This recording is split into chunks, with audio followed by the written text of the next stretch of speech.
महर्षि गौतम के पुत्र शरद्वान ने कठोर तपस्या के बल पर शस्त्रास्त्रों को प्राप्त किया था। उनके तप से भयभीत इंद्र ने जानपदी नामक अप्सरा को उनके पास भेजा था। अप्सरा जानपदी को देख शरद्वान मुनि स्खलित हो गए। उनके वीर के एक भाग से एक कन्या का, दूसरे भाग से एक पुत्र की उत्पत्ति हुई। उन दोनों बालकों को जंगल में देख राजा शांतनु अपने महल में ले आए। उन्होंने बालिका का नाम कृपि व उस बालक का नाम कृप रखा। इधर शरद्वान ने तपोबल से ये ज्ञात कर कि उनके बच्चे हस्तिनापुर के राजा शांतनु के पास हैं, तब उन्होंने उन्हें अपना गोत्र आदि बता दिया। शरद्वान मुनि का वही पुत्र बाद में शास्त्रों का ज्ञाता एक कृपाचार्य हुए और कृपि आचार्य द्रोणाचार्य की भार्या पत्नी बनी थी। महामुनि भारद्वाज बड़े ही तेजस्वी और महाविद्वान ऋषि थे। एक बार उन्होंने अपने वंश वेल बढ़ाने के लिए देवताओं से पुत्र की कामना की। उस प्रार्थना के फलस्वरूप उन्हें एक पुत्र की प्राप्ति हुई। उनका मन धृताची अप्सरा पर मोहित हो गया था, जिस कारण वे स्खलित हो गए। उन्होंने वीर को द्रोण कलश में रख दिया और उससे द्रोणाचार्य उत्पन्न हुए। पांचाल नरेश राजा प्रशत भारद्वाज मुनि के घनिष्ठ मित्र थे। प्रशत के भी एक पुत्र था जिसका नाम द्रौपद था। राजा प्रशत ने अपने पुत्र की प्रारंभिक शिक्षा दीक्षा के लिए द्रौपद को भारद्वाज के आश्रम में भेज दिया। इस तरह द्रोण व द्रौपद एक साथ ही शिक्षित होने लगे। दोनों में घनिष्ठता हो गई थी।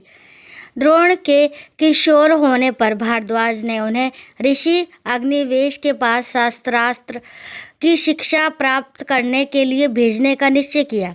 राजा प्रशत के अनुरोध पर द्रौपद को भी द्रोण के साथ ऋषि अग्निवेश के पास भेज दिया गया। तब दोनों बाल सखा बड़ी लगन से शास्त्रास्त्र की शिक्षा प्राप्त करने लगे। युवावस्था में राजा प्रशत की मृत्यु के पश्चात जहाँ द्रुपद पांचाल नरेश बन अपने राजकाज में व्यस्त हो गए, वहीं द्रोण अपने पिता भारद्वाज के स्वर्गवास के पश्चात उनके आश्रम की देखरेख करने लगे। समय आने पर द्रोण ने कुरु वंश के कुलगुरु कृपाचार्य की बहन कृपि से विवाह कर गृहस्थ आश्रम में प्रवेश किया।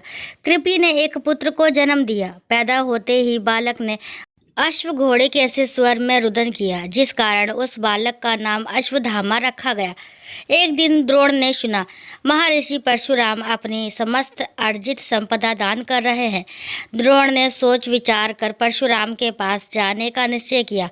परशुराम जी ने द्रोण का सहयोग पात्र समझ अपने शस्त्र व उनके उपयोग की विद्या तथा मंत्रों को उन्हें प्रदान कर दिया। काफ़ी समय बाद जब द्रोण वापस लौटे तो उन्हें अपने परिवार की दशा देख बहुत दुख हुआ। उनकी पत्नी बालक अश्वत्थामा को दूध के स्थान पर पिसे हुए चावल का घोल पिला रही थी। उनकी अनुपस्थिति में उनके आश्रम व परिवार की दशा अत्यंत शोचनीय हो गई थी। अचानक द्रोण को अपने मित्र पांचाल नरेश द्रुपद का स्मरण हो आया। उन्हें विश्वास था कि उनके बाल सखा व भाई के समान द्रुपद ऐसे कठिन समय में उनकी सहायता अवश्य करेगा।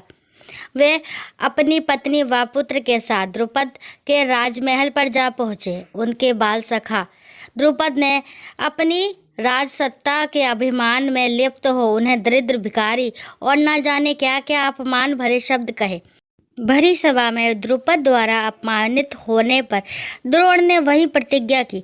द्रुपद, तूने जिस मित्रता का उपहास उड़ाया है, तूने जिस तरह मेरा अपमान किया है, समय आने पर मैं तुझसे उसका बदला अवश्य लूँगा। इस प्रतिज्ञा के साथ द्रोण अपने परिवार के साथ हस्तिनापुर अपनी पत्नी के भाई कृपाचार्य के पास आ गए। कृपाचार्य ने उनका हार्दिक स्वागत सत्कार किया। कृपाचार्य कौरवों व पांडवों कुमारों को वेद शास्त्रों का अध्ययन कराते थे। उस समय तक द्रोण ने अपनी अद्भुत शस्त्र ज्ञान की बात गुप्त रखी थी। वे अपने परिवार सहित कृपाचार्य के आश्रम में ही रह रहे थे। एक दिन कुरु कुमार मैदान में गेंद खेल रहे थे। सहसा उनकी गेंद गहरे कुएं में जा गिरी। गेंद को बाहर निकालने का कोई उपाय न था। द्रोण ये दृश्य देख रहे थे। उन्होंने अपने बाणों से उस गेंद को बाहर निकाल दिया। ये देखकर राजकुमार बहुत प्रसन्न हुए। जब इस बात का पता पितामह भीष्म को चला तो वह तुरंत समझ गए कि द्रोण ही कुरुकुमारों को शस्त्र विद्या सिखाने हेतु उपयुक्त आचार्य हैं।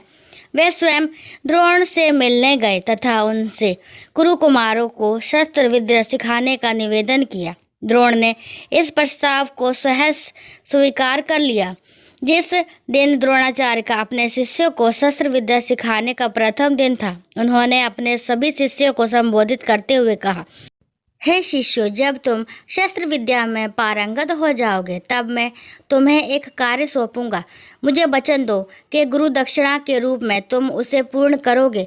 अपने गुरु के कथन पर सभी शिष्यों ने चुप्पी धारण कर ली, पर अर्जुन ने आगे बढ़कर कहा, आचार्य, मैं अर्जुन आपको वचन देता हूँ, आप जो कहेंगे मैं उसे पूर्ण करूँगा।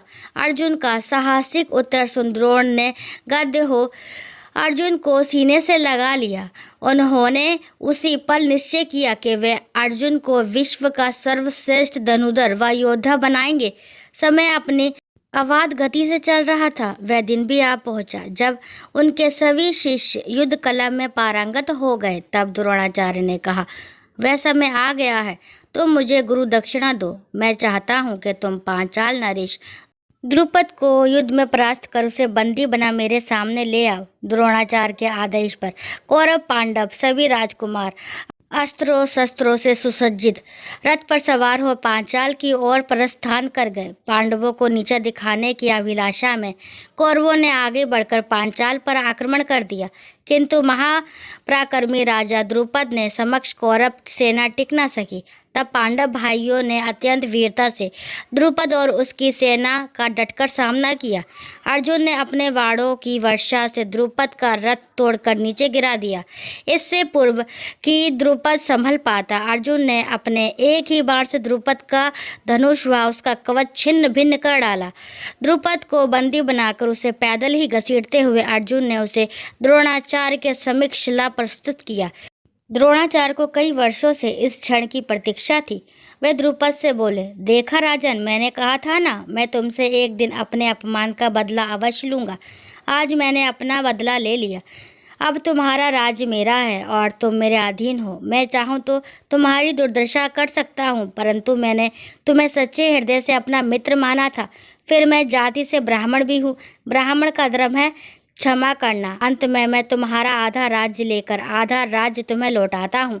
द्रुपद ने प्रकट में द्रोणाचार्य को उनकी इस उदारता व मैत्री भाव के प्रति धन्यवाद किया, परंतु मन ही मन प्रतिशोध की ज्वाला में दहकता वह वापस चला गया। वह द्रोणाचार्य से प्रतिशोध लेने का उपाय सोचने लगा।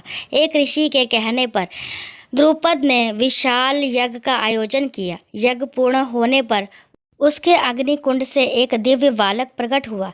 उसी के साथ ये आकाशवाणी हुई, यह बालक द्रोणाचार्य का वध करेगा। द्रुपद ने उस बालक का नाम धृष्टद्युम्न रखा।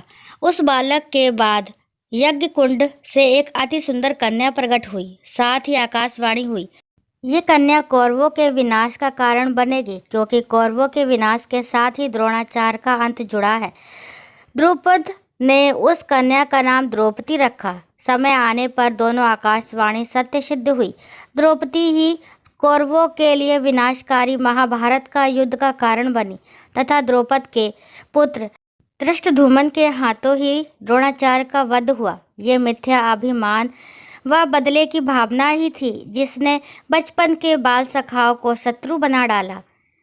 दोस्तों, आशा करती हूँ महाभारत की ये कहानी, जो एक सच्ची कहानी है, आपको पसंद आई होगी। और अगर पसंद आती है तो प्लीज़ मेरे चैनल को लाइक शेयर सब्सक्राइब करना ना भूलें।